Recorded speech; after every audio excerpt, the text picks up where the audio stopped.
सुबह की सुनहरी धूप पेड़ों की पत्तियों से छनकर जमीन पर गिर रही थी। जंगल के बीचों बीच एक छोटी सी पगडंडी थी, जहां हर ओर ताजी घास की खुशबू फैली हुई थी।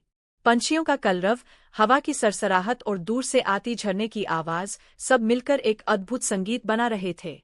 इसी पगडंडी पर 8 साल का आरव अपने छोटे से बैग के साथ धीरे धीरे चल रहा था। उसे हमेशा से जंगलों से बहुत लगाव था। स्कूल से छुट्टी मिलते ही वह पास के जंगल में अपने पापा के साथ घूमने आता था। लेकिन आज वह अकेला आया था, किसी खास तलाश में। आरव ने अपने दादाजी से एक कहानी सुनी थी। इस जंगल में एक नन्हा हिरन रहता है, जो बहुत प्यारा है लेकिन इंसानों से डरता है। कहा जाता है कि अगर कोई बच्चा दिल से अच्छा हो तो वही उस हिरन का दोस्त बन सकता है। आरव ने उसी दिन तय कर लिया था कि वह उस हिरन को ढूंढेगा और उसका दोस्त बनेगा। वह धीरे धीरे झाड़ियों के बीच से गुजरते हुए चारों ओर देख रहा था। तभी उसे कहीं से हल्की सी सरसराहट की आवाज सुनाई दी। उसने कदम रोक लिए और ध्यान से देखने लगा।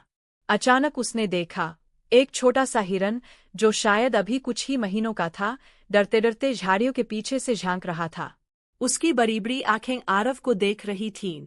आरव का दिल धक से रह गया। सच में, यही तो है, उसने मन ही मन कहा। लेकिन वह जानता था, अगर उसने जरा सी आवाज भी की तो हिरन भाग जाएगा। इसलिए वह धीरे धीरे जमीन पर बैठ गया, मुस्कराया और बहुत कोमल आवाज में बोला, डरो मत, मैं तुम्हारा दोस्त हूँ। हिरन ने अपने कान हिलाए, फिर एक कदम आगे बढ़ाया। उसकी आंखों में अब भी झिझक थी, पर आरव की मुस्कान में एक सच्ची गर्माहट थी। आरव ने अपना हाथ आगे बढ़ाया, जैसे कह रहा हो, देखो, मैं तुम्हें नुकसान नहीं पहुंचाऊंगा। कुछ पल की खामोशी के बाद हिरन आरव के पास आ गया। आरव ने धीरे से उसके सिर पर हाथ फेरा। उसका कोमल, मखमली फर धूप में चमक रहा था। हिरन ने हल्के से उसकी हथेली को चाटा, जैसे कह रहा हो, अब हम दोस्त हैं। आरव का चेहरा खिल उठा। वाह, तुम्हारा नाम क्या रखूं? उसने सोचा और फिर बोला, तुम्हें चंदा कहूंगा, क्योंकि तुम इतने प्यारे हो जैसे चांद की किरण। हिरन जैसे मुस्कराया। वह खुशी से इधर-उधर उछलने लगा। आरव भी खिलखिलाकर हंस पड़ा। आरव दोनों कुछ देर तक धूप में खेलते रहे, लेकिन उसका मन हर रोज जंगल की ओर भागता था। हर शाम खिड़की से वह उसी जंगल की दिशा में देखता और सोचता, पता नहीं चंदा कैसे होगा, क्या वो मुझे याद करता होगा। एक दिन स्कूल से लौटते वक्त आरव ने देखा, गांव में हलचल मची थी। लोग बात कर रहे थे कि कुछ शिकारी फिर जंगल में घूम रहे हैं।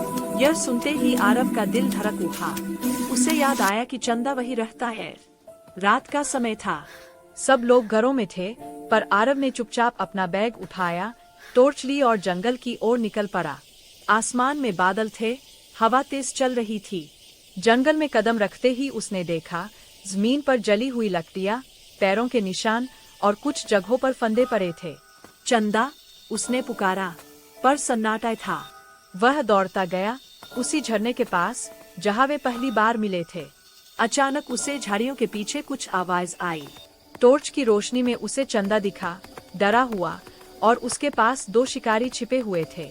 आरव बिना सोचे उनके सामने कूद गया। रुको, उसे मत छुओ, वह जोर से चिल्लाया। शिकारी ने हैरानी से उसे देखा, अरे, ये बच्चा यहाँ क्या कर रहा है? लेकिन तभी आरव ने अपनी टॉर्च झाड़ियों की ओर घुमाई और पास की पहरेदारी चौकी को इशारा किया। वह पहले ही वनरक्षक दादा रामू को फोन कर चुका था। कुछ ही मिनटों में सायरन की आवाज आई और रेंजर वहां पहुंच गए। शिकारियों को पकड़ लिया गया। चंदा कांप रहा था, पर जब उसने आरव को देखा तो उसके कदम खुद ब खुद उसके पास चले गए। आरव ने उसके सिर पर हाथ रखा। डर मत, अब सब ठीक है।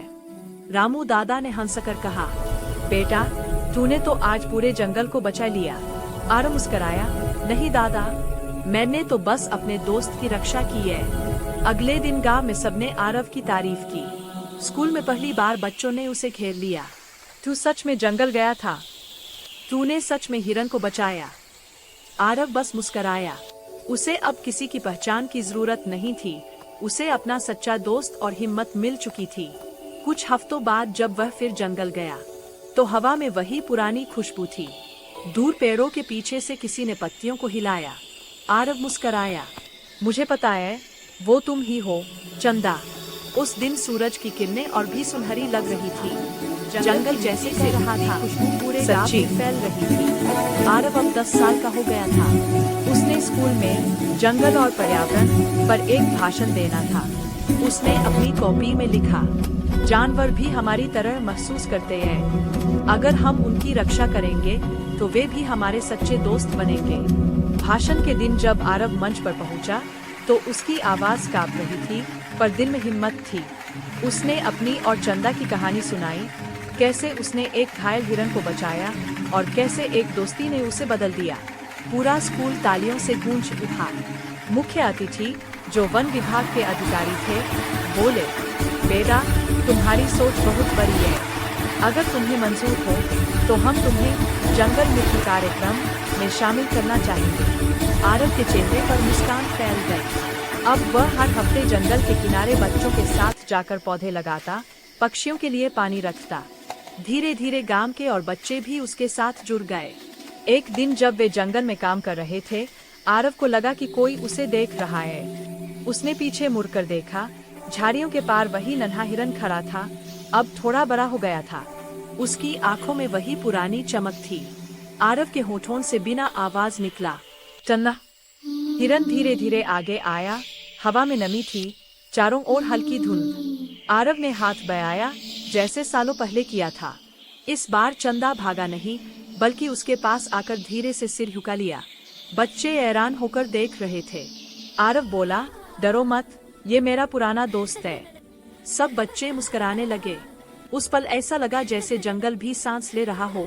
पत्तियां हिल रही थीं, पक्षी ऊपर से उड़ रहे थे और आसमान खुल गया था। लेकिन तभी दूर से आवाज आई, जल्दी चलो, बारिश तेज आने वाली है। सब बच्चे लौटने लगे, पर आरव कुछ पल वहीं ठहर गया। वह चंदा की आंखों में देख रहा था, जैसे दोनों बिना बोले बातें कर रहे हो। आरव बोला, अब मैं बड़ा हो गया हूँ चंदा, लेकिन मैं वादा करता हूँ, तुम्हारा जंगल, तुम्हारा घर मैं कभी उजड़ने नहीं दूंगा।